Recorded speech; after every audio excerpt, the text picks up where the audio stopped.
Oke guys, jadi kita langsung aja nih guys, ya guys. Jadi saya nyutradain film itu sederhana aja, konsep shotnya juga sederhana aja. Wow, bikin shot-shot yang ngejelimet atau gimana. Karena setahu saya juga film-film pemenang Oscar itu, ini saya nggak bilang film saya adalah film Oscar atau tapi setahu saya film pemenang Oscar atau film-film yang dapat piala itu film yang tight shotnya atau gerak kameranya atau teknis shotnya itu kan biasa-biasa aja. Yang penting ada konsep adegannya itu sampai, pesan apa yang mau disampaikan dari adegan itu sampai, itu yang penting gitu. Jadi nggak perlu dengan shot-shot yang ngejelimet dengan kalau saya sih nyutradain teknis saja ya kan, supaya adegan ini tercapai. Wah, saya pakai teknis ini nih, ya kan, dari sini kameranya dolly aja bergerak, track in. Nah, untuk yang itu saya begini, dolly out aja nih. Itu semua teknis sinematografi. Makanya bikin film itu ya yang baik ya, saya pikir yang mencakup teknis sinematografi kalau buat saya. Karena director juga harus menguasai teknis sinematografi. Gitu. Saya, untuk yang lain, saya cuma mengawasi frame, ya kan, blocking pemain. Ya kan. Itu kemudian saya kontrol emosinya, kurang tinggi lah, terlalu tinggi lah, atau kurang rendah, atau kurangnya di mana lebih. Nggak lebih begitu. Nggak dengan konsep shot yang harus menjadi, no way. Buat saya film itu semakin mudah dimengerti, semakin gampang dicerna. That's a good film. Yang penting itu pesan apa yang mau disampaikan sampai, gagasannya itu tertuangkan dengan baik, atau gagasan-gagasan yang mau disampaikan lewat film itu membuka visi-visi baru dari para penontonnya. Setelah dia nonton film itu, seolah-olah pikirannya mendapat pencerahan gitu, habis kayak dengerin ceramah, oh keren nih, dia keluar tuh visi-visi, misalnya untuk nyelesain masalahnya lah, atau akhirnya mengerti lah, oh kenapa sih hidup ini, atau oh kenapa ya politik ini. Nggak cuma bikin film yang begitu penonton keluar nggak punya kesan apa-apa.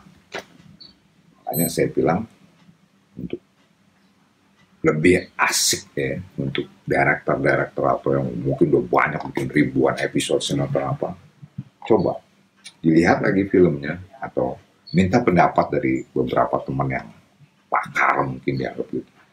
Gimana? Film gue udah layak belum? Udah pantas belum gue menjandang gelar atau menjandang kedudukan yang namanya sutradara film? Jadi saya pernah syuting, tiba-tiba pemain nggak mau melakukan adegan yang jelas sudah tertulis di skenario. Alasannya nanti image-nya rusak. Jadi gara-gara image-nya dia. Jadi image yang lain tuh nggak penting gitu ya. Image pemain A, pemain B. Terus bagaimana film itu juga nggak penting ya. Cuma mikirin image-nya dia. Guys ya kan.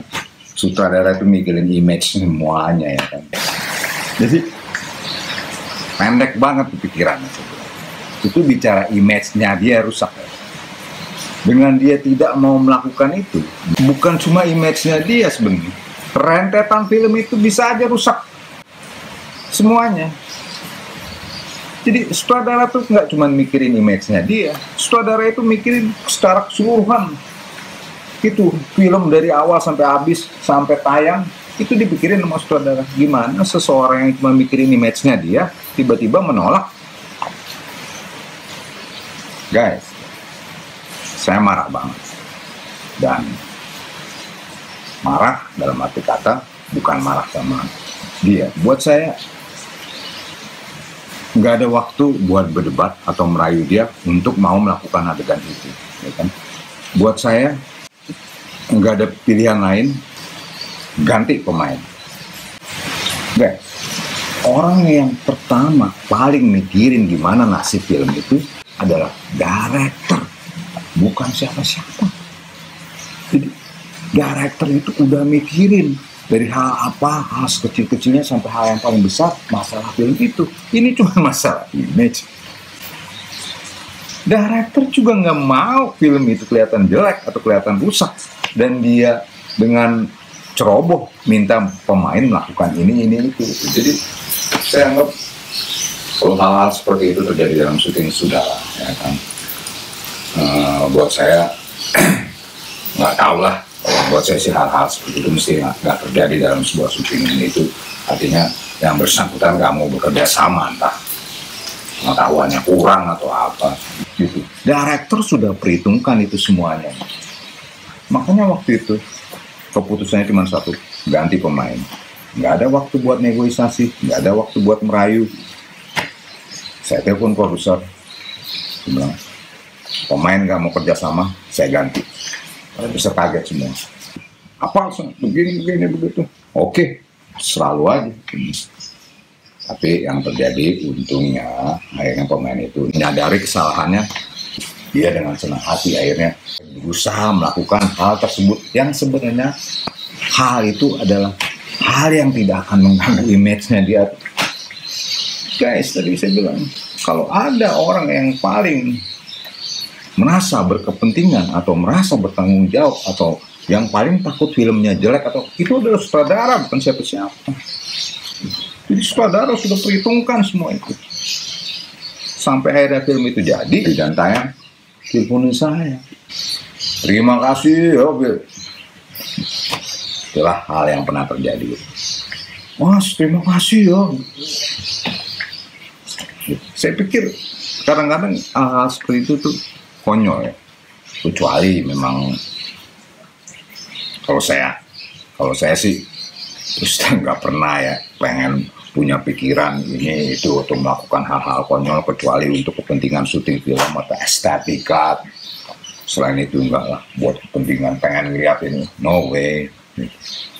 Saya makanya nggak mau kompromi, nggak mau discuss atau itu semua cuma buang-buang waktu, guys. Sutradara itu yang dipikirin bukan cuma satu scene, dua scene atau satu shot, ribuan shot dipikirin sutradara tuh selama syuting.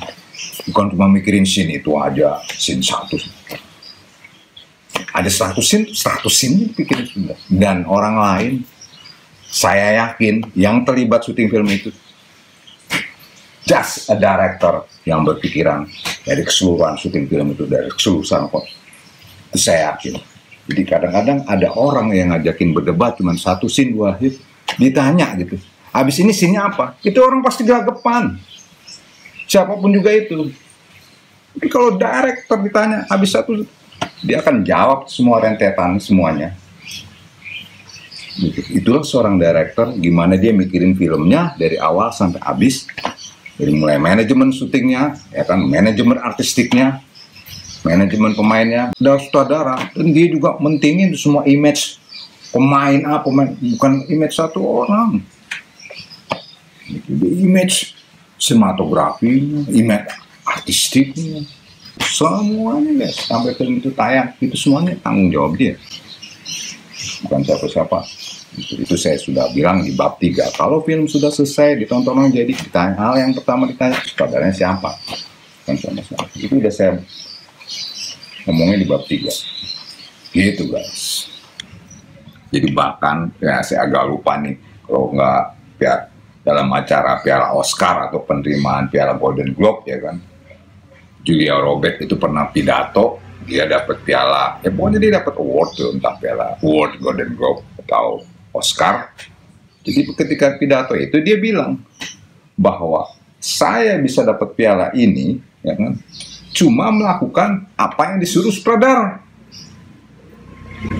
Julia Roberts, dan dia ngomong begitu di pidato. Gitu, guys. Jadi bagaimana mungkin kalau sutradara itu nggak peduli sama image? Pasti dia jauh lebih peduli daripada image yang dipikirin siapapun juga. Makanya kadang-kadang kalau saya nih, ada orang tiba-tiba nggak jelas juntrungannya ngajakin berdebat, oh come on guys, kita ini lagi syuting film, ya kan? Lu sebenarnya tahu nggak siapa yang diomongin gitu kan? Jangan kita udah berdebat serius tiba-tiba lu nanti menghindar gini, ya kan? Tahu-tahu lu sendiri nggak tahu apa yang lu omongin sebenarnya apa, gitu ya kan?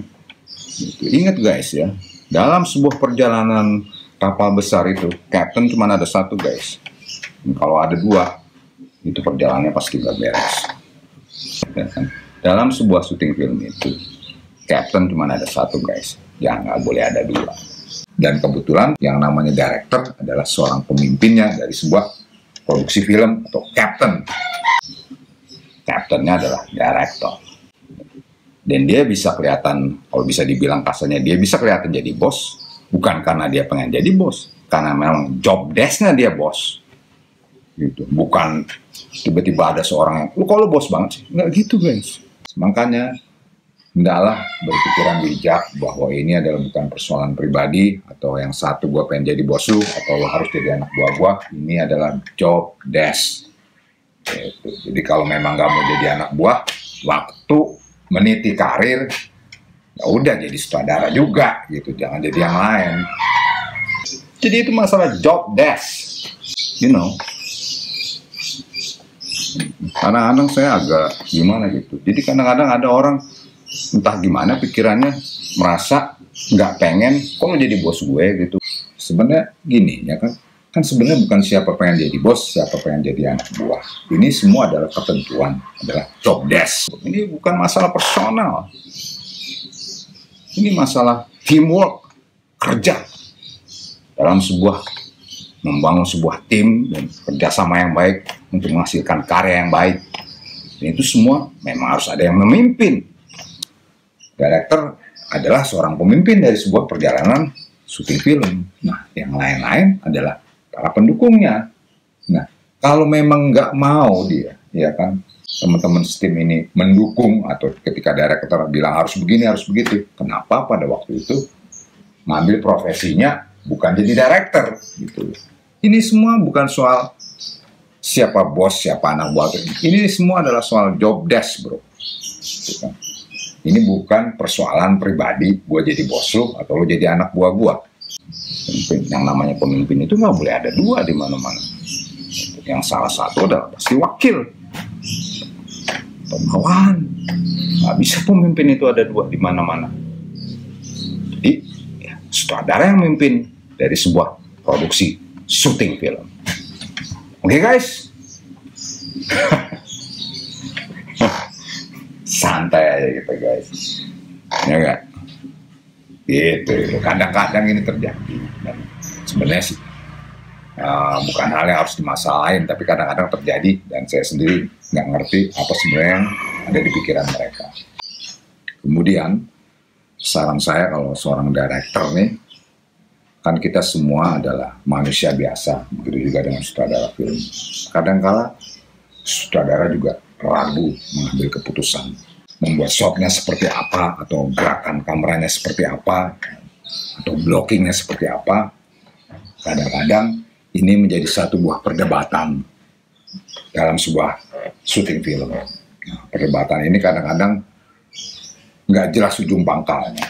Ya kan? Akhirnya masing-masing atau kru atau sutradara atau siapapun juga yang berdebat dengan sutradara tidak mau ngalah. Intinya, sutradara harus tetap mengambil keputusan. Dan keputusan itu, saya pikir lebih bijak adalah keputusan yang memang diambil atas keputusan dirinya sendiri. Bukan yang disarankan orang lain atau keputusan yang diambil dari keinginan orang lain. Karena ketika film itu udah jadi dan ternyata keputusan itu menjadi masalah, yang bertanggung jawab adalah director. Orang-orang yang menyarankan itu, nah, mereka nggak mau tahu. Dan yang dipertanyakan juga adalah director. Kenapa lu mengambil keputusan itu? Kenapa lu melakukan itu? Kenapa shot itu dibuat?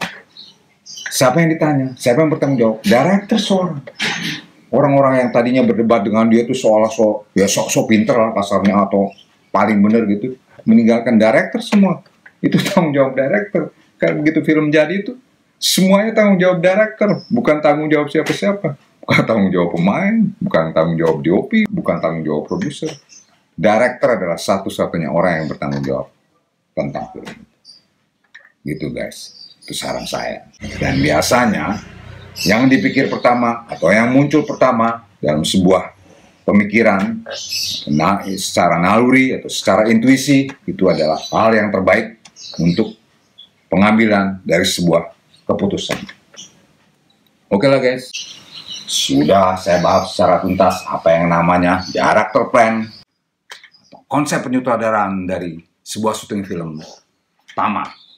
Oke guys, semoga kita semua bisa memetik manfaatnya dari apa yang saya share ini.